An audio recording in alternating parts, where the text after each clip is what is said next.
Le CMBV, il y a une contrainte et il y a une liberté. En fait, la liberté, c'est qu'effectivement, comme je viens de dire, on part de sujets entre guillemets vierges. C'est pas la trilogie d'A Ponte de Mozart qui a lieu tout. Enfin, il y a une création 2 fois par an. Donc, ce sont des œuvres inconnues du grand public, en tout cas, et de moi aussi. Donc, il y a la possibilité, c'est un terrain vierge. Et la contrainte, c'est que la commande du Centre de musique baroque, c'est de faire des décors baroques, c'est-à-dire en toile peinte, avec un registre très précis qui est celui des plans successifs avec des découvertes, des changements à vue, de la machinerie, etc. Donc, en même temps, c'est très amusant, parce que généralement, ce théâtre s'y prête, puisque ce sont des féeries, il y a des gloires, il y a toujours un passage aux enfers, ou des tempêtes. Donc ça, c'est le théâtre à machine s'y prête particulièrement. Et en même temps, on reste dans une expression très codifiée. Par exemple, dans le temple le palais de Jason et Médée, comme on est à la fin 18e, j'ai discuté avec Benoît Drabdicti, il fallait des chapiteaux ioniques parce que vraiment, fin Louis XV, début Louis XVI, on a déjà cette esthétique. Donc il y a un travail historique auquel je me plie d'ailleurs avec plaisir, mais il y a quand même cette idée qu'on est sur une forme de reconstitution. Or, la reconstitution d'un ballet est un problème à plusieurs points de vue. Déjà, comme je disais tout à l'heure, la chorégraphie ne peut pas être une restitution, c'est forcément une recréation. Et les décors un peu moins, puisqu'on a des traces graphiques, mais malgré tout, je m'adapte au livret et surtout à la demande de la chorégraphe. Qui justement, il y a une incidence. Donc, ça devait être un décor à la fois assez vaste pour la danse, et je devais avoir une souplesse qui devait... comment dire, je devais attendre qu'elle fasse sa chorégraphie pour pouvoir faire mon décor. Or, il n'y avait pas vraiment le temps. Donc, il y avait une espèce d'espace ouvert où j'ai dû proposer beaucoup de modifications, de changements à vue, sur lequel elle a construit sa chorégraphie. Donc ça, c'était intéressant pour ça aussi. Là, il s'agit d'un décor de ballet. Donc la grosse différence d'un décor... Enfin, il y a encore une fois un avantage et un inconvénient. Le ballet, par définition, se déploie dans l'espace, et il y a souvent 1, 2, mais il peut y avoir 10 personnes. Donc, on a besoin d'un espace assez vaste, central. Par contre, l'avantage, c'est qu'on peut utiliser la profondeur du plateau, parce qu'à l'opéra, surtout l'opéra baroque, avec tous ces systèmes d'aria, da capo, etc., on doit être à la face, ce qui était le cas, et le décor vivait sa vie, il était quasiment vide derrière, mais l'action a lieu dans les premières travées sur le proscenium. Donc du coup, et puis pour une raison acoustique aussi, c'est-à-dire que plus le chanteur est profond dans la cage de scène, plus le son part dans les cintres et pas dans la salle. Donc l'avantage, c'est de pouvoir créer un espace en profondeur. Alors, par contre, plus le décor est profond, plus il y a une succession, puisqu'on est dans le système de plans, plus on doit avoir de plans. Sinon, on a ce qu'on appelle des découvertes, c'est-à-dire qu'entre chaque plan, s'ils sont trop espacés, on voit bien entendu les coulisses. Donc, je suis parti d'un projet en 5 plans. Donc 3 plans de ce qu'on appelle principal, c'est-à-dire des châssis et une frise, des arches en fait,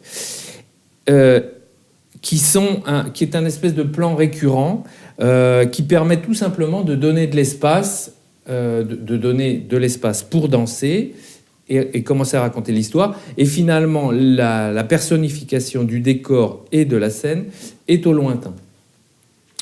Voilà, donc pour des raisons d'économie, parce que c'est vrai qu'il y avait déjà 2 spectacles en un, c'est-à-dire qu'on avait en première partie Jason et Médée, puis Renaud et Armide, il me fallait... je n'avais pas la possibilité de faire 2 fois 5 plans.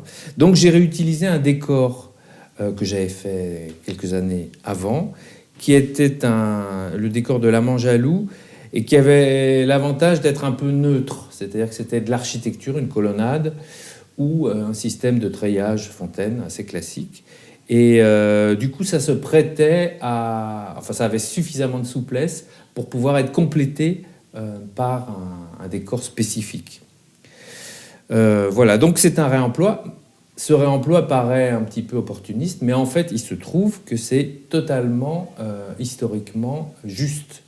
C'est-à-dire que jusqu'au milieu du 19e siècle, le décorateur existait en tant que peintre en décor déjà, et surtout, il fournissait des tableaux. Et chaque théâtre avait en magasin une série de tableaux, ça pouvait être une quarantaine de tableaux, la forêt sombre, la forêt rayante, le sous-bois, la clairière, le palais, la chaumière. Et donc, on avait la possibilité de répondre à une œuvre si on avait justement toute cette nomenclature. Et quand, par extraordinaire, on n'avait pas, on créait un tableau spécifique. Voilà.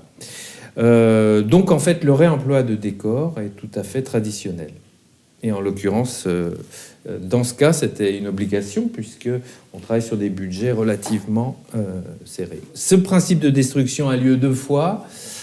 Donc on va garder pour la fin la destruction proprement dite, c'est-à-dire l'écroulement du palais, pour Jason et Médée. Et par contre, pour Renoir et Armide, je suis plus parti de l'idée un peu de l'Atlantide, c'est-à-dire qu'on est dans un espace aquatique, qui est les rives de l'Oronte, et le royaume d'Armide va sortir des flots sous forme d'une espèce d'île rocheuse qui va s'ouvrir, devenir une île merveilleuse au moment où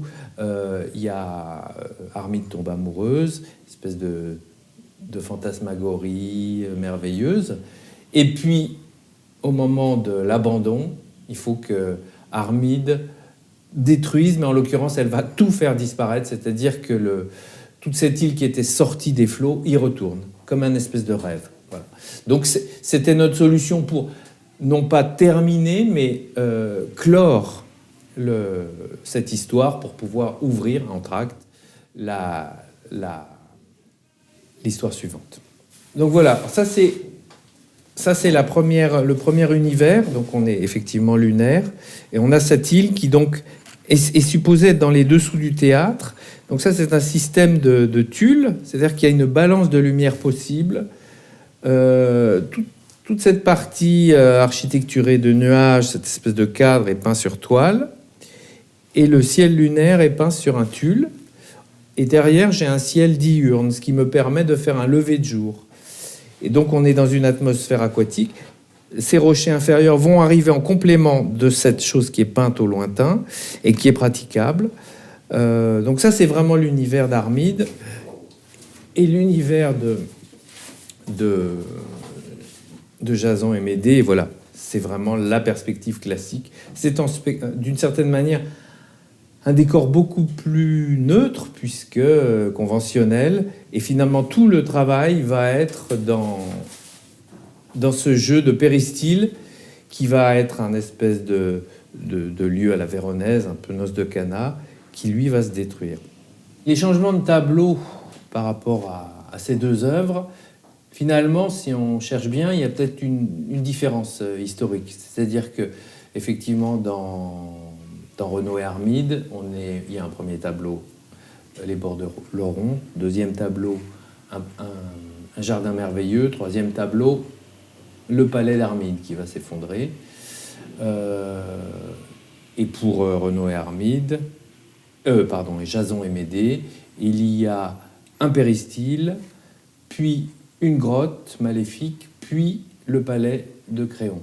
Et en fait, dans les 2 cas, on est parti d'un seul lieu que nous allons décliner par des effets de machinerie, de déplacement de décor et de lumière. Donc, par exemple, le premier, Renoir et Armide, c'est cette île qui va émerger, qui va s'ouvrir et ensuite qui va être engloutie. Un seul tableau. Et pour Jason et Médée, nous avons un péristyle qui donne sur un grand ciel, comme je disais tout à l'heure, un peu véronésien, La grotte est simplement un effet de toile de jute qui va envahir ce décor, comme une espèce d'enfer psychologique, comme si tout s'obscurcissait à sa vue et lui permettait de rêver dans ce lieu qui est le même. Et à la faveur de cette apparition, quand les jutes disparaissent, j'ai changé mon lointain tout en gardant toute l'architecture du péristyle. Et c'est comme si c'était un contre-champ du premier décor, qui était donc une vue de l'intérieur du palais vers l'extérieur. Et là, c'est comme si on s'était retourné. On voit toujours le péristyle, mais on voit l'intérieur du palais. Donc ça, je pense que ce n'était pas du tout la façon dont pouvaient être appréhendés les décors à l'époque, puisqu'ils avaient ce fameux fond de décor qui faisait qu'en palais, on en a un péristyle, on en a un, et il y avait une juxtaposition. Or, nous, comme nous faisons une création dans des conditions modernes, on modifie l'espace. Voilà. Et puis, c'est vrai que la lumière, parallèlement, qui n'était pas du tout un vecteur aussi souple que maintenant, puisqu'on travaillait à la bougie. C'était, par exemple, pour faire baisser l'intensité, c'était assez compliqué. C'était des cloches ou des verres teintés qu'on faisait descendre sur les bougies, ou alors c'était des mâts à lumière qu'on tournait, ce qui fait que quand ils étaient en rotation, ben forcément la lumière disparaissait. Donc les moyens étaient assez limités. Et alors que maintenant, ils sont infinis entre les HMI, les puissances extraordinaires, les possibilités de changer les températures de couleur.